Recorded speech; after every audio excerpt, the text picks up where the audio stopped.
but then Dave Marcus had a problem. The engine let go in his car, and he flamed out, but drove the car to a safe stall on the backstretch.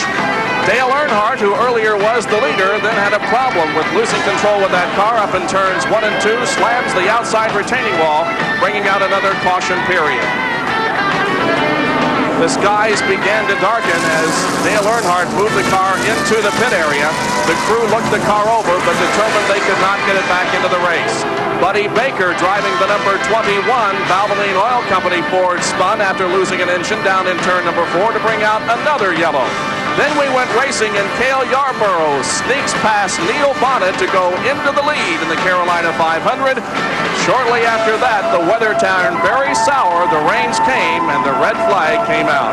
At Rockingham, North Carolina, for the Warner Hodgson Carolina 500, where Cale Yarborough is the leader. Let's go to Dick Bergman in the pit area. And I'm with Butch Mock of Neil Bonnet's crew. Butch, what's wrong with the car? Well, we're just waiting for a caution, or our next time we're going to run 4 new tires.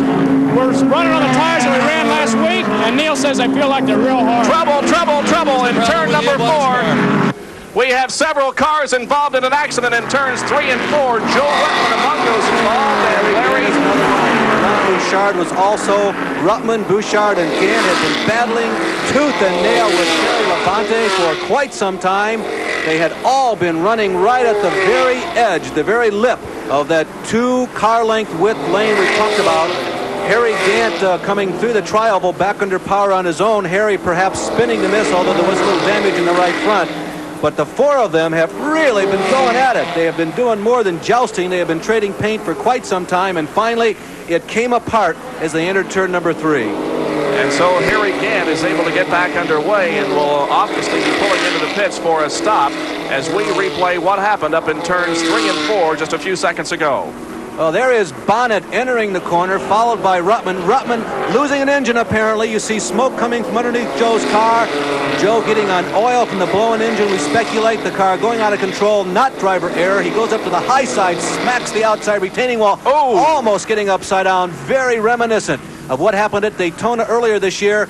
Gant, Labonte, and Bouchard right behind, nowhere to go.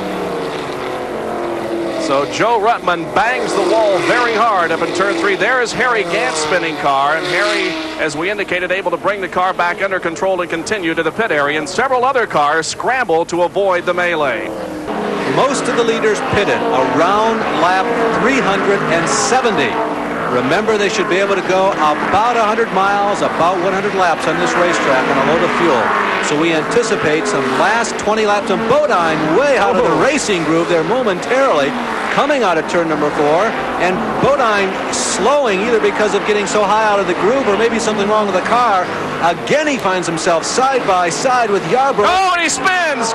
Jeff Bodine, the leader, crashes in turn number 2. The car smacking the wall.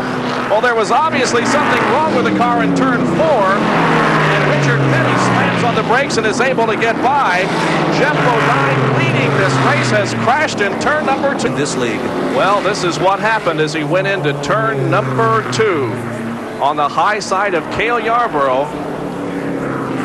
Jeff Bodine, the rear end getting out from under him, and the car darting to the outside of the racetrack and heavy contact with the wall. And look at Yarborough saying, what do I do? And Bodine's car made the decision for Yarborough. His car continued to go to the high side, and Yarborough just stayed down low and darted under. Watch for Petty. Petty was pinned up against the outer retaining wall.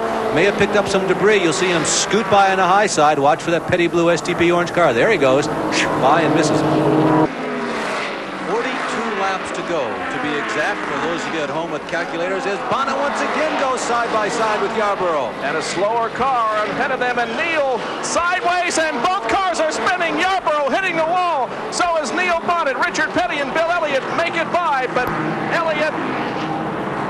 Yarborough and Neil Bonnet have collided and hit the wall in turn number 1. The badly battered rear end of the Cale Yarborough car as he tries to limp toward the pit area. And let's watch again to see what happened there as Bonnet and Yarborough went hard side by side into the turn. Well, Neil way down on the bottom of the flat spot of the racetrack. He gets sideways. Difficult to see if he touched Cale before Cale got out of control. I think he may have. Real difficult to see from our angle. And Cale backing hard into the outer retaining wall. He spends about 100 feet up there and then goes back for another try. There's Neil trying first the tail, now the front end, and scraping along the Armco steel, and the North Carolina Motor Speedway has claimed 2 more. The lane is narrow. I'll tell you, it's a tough place. The white flag will be coming out as Harold Kenders shows the white flag to Bill Elliott and Richard Petty. This is the final lap at Rockingham, less than a mile to go. Richard Petty is the leader, Bill Elliott right behind him. They're out of the second turn now down the backstretch. Bill Elliott is going to have to make his move. There is a lot of traffic ahead of them as they go into the third and fourth turns now. Here they come toward the fourth turn, and the start-finish line coming up. Bill Elliott will make one desperate attempt as he goes to the inside.